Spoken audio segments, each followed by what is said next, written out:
Hello everyone, welcome to my class. I'm discussing about the first chapter of 10th class NCRT history book, that is the rise of nationalism in Europe. And till so far we have discussed about the French Revolution, its effect on Europe. Then we have talked about the Napoleonic Code or the Civil Code of 1804. Now to continue with this, today I'll be discussing about the making of nationalism in Europe and about the liberal nationalism. This section is very important, so watch the video till the end. Right. Now to understand about the nationalism, how this idea of nationalism spread across Europe. First thing that we need to know about Europe of mid 18th century, that at that time the modern nation states were not existing. जैसे states हम आज देखते हैं, Germany, Italy, Switzerland, these states were not existing at that time. उस समय पे ज़्यादातर क्या था, it was the Europe was composed of small kingdoms, empires of different despots and rulers, right? So modern nation state was not there, and kingdoms, duchies, cantons or the empires were there of different rulers, right? And इनकी जो kingdoms होते थे, इसमें ज़रूरी नहीं है कि एक ही तरह के लोग रहते हों belonging to same cultural group और same race. Their kingdoms were composed of multi ethnic communities, right? So let's take an example of Habsburg Empire. It was a very strong empire, basically of Austria, and historians have used these terms. It appears when we look at the map of mid 18th century of Europe, we'll find that the Austrian Empire looks like a patchwork of many different regions and people. This is very important. Many times it is asked in paper कि किसके लिए ये use किया गया है, patchwork of many different regions and people. It is used for Habsburg empire, and Habsburg empire जो है basically Austria की एम्पायर थी ना. इसलिए यूज़ किया गया है क्योंकि इस एम्पायर में people belonging to different ethnic groups they were living together. It cover different regions, as it is said here, different regions and people. So different ethnic groups, and it covered, it occupied, or its territories included different regions like the region Alpine region, Tyrol region, Bohemia, Sudetenland, Austria.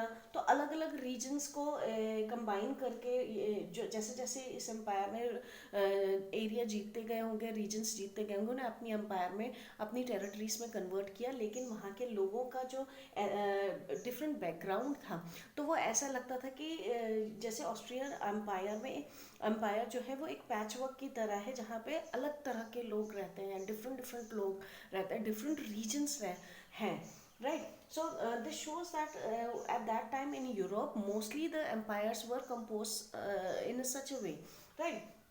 Now talking about the aristocracy and the new middle class, this was the time जब हम Europe में जो सबसे strong जो section देखते हैं society का, वो एरिस्टोक्रेटिक क्लास होता था, जो एडमिनिस्ट्रेशन में इन्वॉल्व होता था. लैंडेड एरिस्टोक्रेसी मीन्स जिनके पास लैंड सबसे ज़्यादा होता था.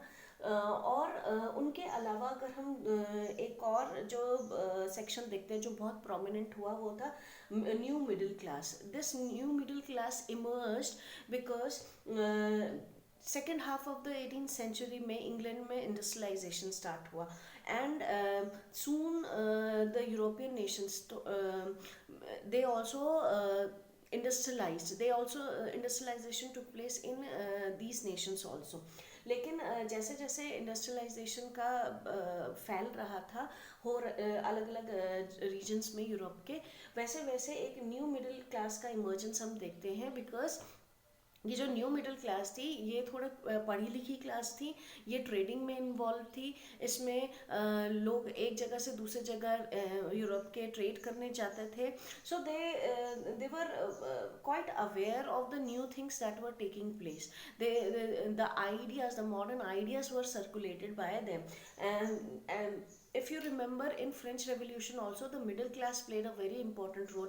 वो ही पढ़े लिखे होते थे और ज़्यादातर जब वो एक से दूसरे कंट्रीज में या एक से दूसरे रीजन्स में ट्रेडिंग के लिए जाते थे तो they were the ones who were circulating these ideas, right? तो कहीं ना कहीं the middle class they became a main force for bringing change in Europe, right?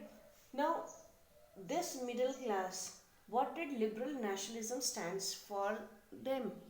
इनके लिए liberal nationalism, they started supporting liberal nationalism after getting influenced by the ideas of French Revolution. इनके लिए liberal nationalism क्या था? Liberal word came from a word, Latin word called liber, which means freedom, right? तो उनके लिए वो जो जिस तरह की उनकी सोच थी तो वो क्या चेंजेस चाह रहे थे, तो liberal nationalism according to middle class अगर हम सोशली देखें तो they wanted freedom for individuals. they were supporting that equality should be to all equality should be given, equality before law होना चाहिए, ठीक है? हर इंडिविजुअल को फ्रीडम होनी चाहिए और इक्वालिटी बिफोर लॉ होना चाहिए, यानी rules and regulation, law should be same for all, law should treat everyone equally, right? जैसे कि पहले होता था फ्रेंच रेवोल्यूशन में भी हमने देखा क्लर्जी एंड नोबिलिटी क्लासेस को बहुत सारे प्रिविलेजेस मिले थे, बहुत सारे उनके लिए कानून जो थे, लॉज जो थे वो बहुत फ्लेक्सिबल थे, जबकि कॉमन लोगों के लिए लॉज जो थे वो बहुत स्ट्रिक्ट थे. ऐसा नहीं होना चाहिए. तो this was the demand of middle class, they and they how they imagine the liberal nationalism, right? Socially ये फ्रीडम्स मिलनी चाहिए. Then politically they supported the concept of government by consent. जैसे कि फ्रेंच रेवोल्यूशन में हुआ, monarch को जनता ने हटाया और कॉन्स्टिट्यूशन बनाया, अपना लीडर खुद चुनने की उन्होंने कोशिश की. तो कहीं ना कहीं they started supporting this idea कि राजा जो हैं इस समय जो भी रूल कर रहे हैं डिस्पॉट्स, वो नहीं होने चाहिए क्योंकि they are not thinking about their people. तो ऐसे रूलर का होने से कोई फ़ायदा नहीं है. इसकी बजाय अगर जनता अपना गवर्नमेंट खुद बनाए, right? So they supported this idea that people should give vote and elect their leaders, although they were not favoring the universal franchise.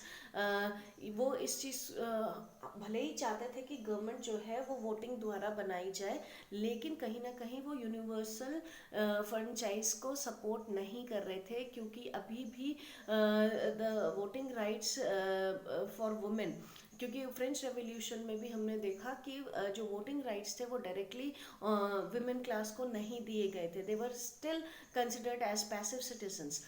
And moreover voting rights एकदम से सबको नहीं मिले थे. सिर्फ जो टैक्स पे करते थे, जो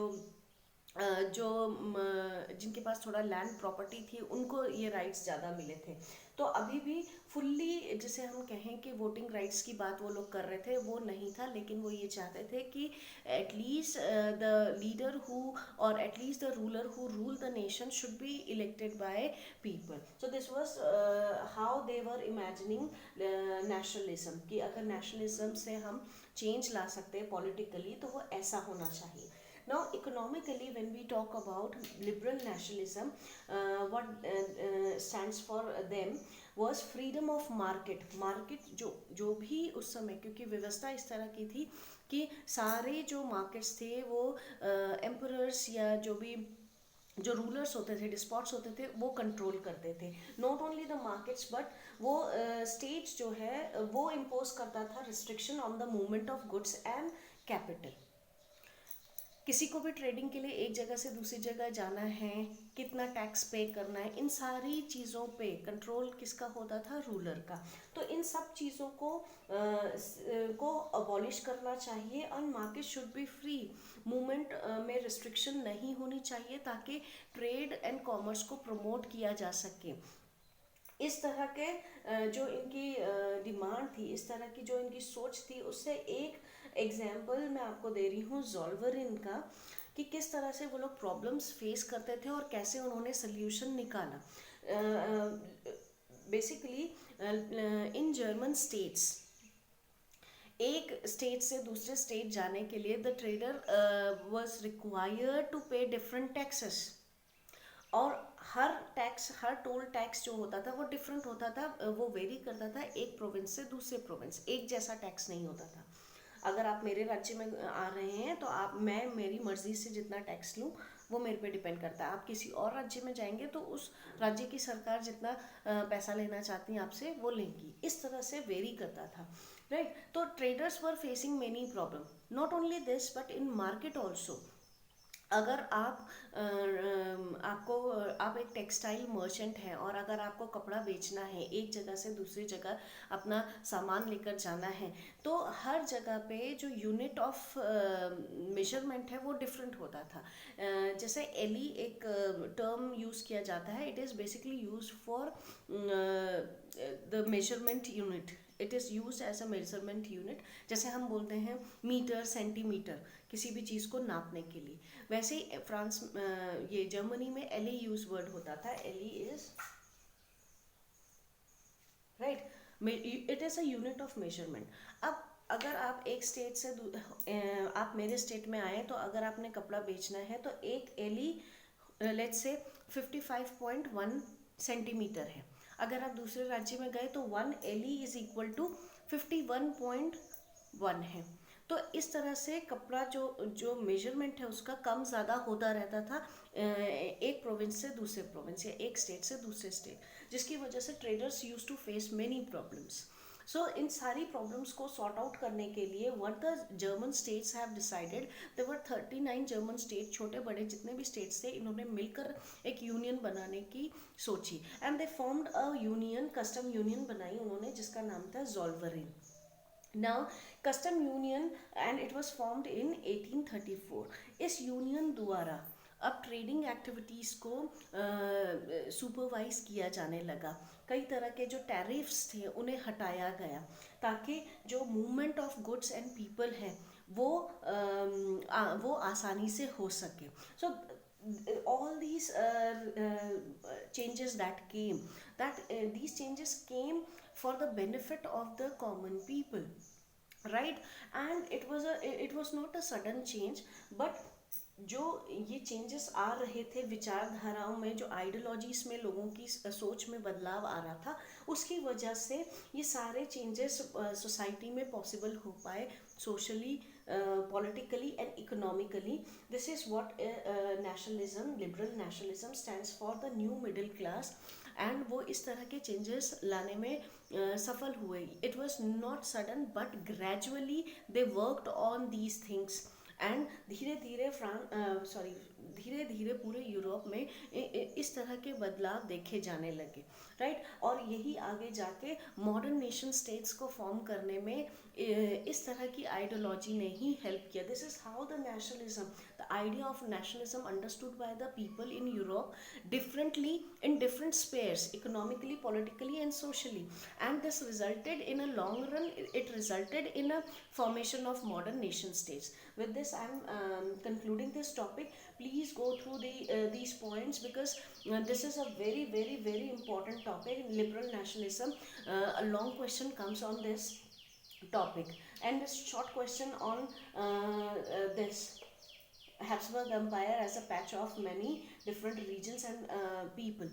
इस तरह के बीच बीच में आपको लगता है कि चैप्टर के बीच में, टॉपिक के बीच में, कहीं बीच में पैराग्राफ में छोटी सी इंफॉर्मेशन है उसे मिस आउट कर दो, ऐसा नहीं है। कहीं से भी बोर्ड में क्वेश्चंस आ सकते हैं। So please go through these points minutely and make notes. Please like, share and review this, and please subscribe this channel. Thank you.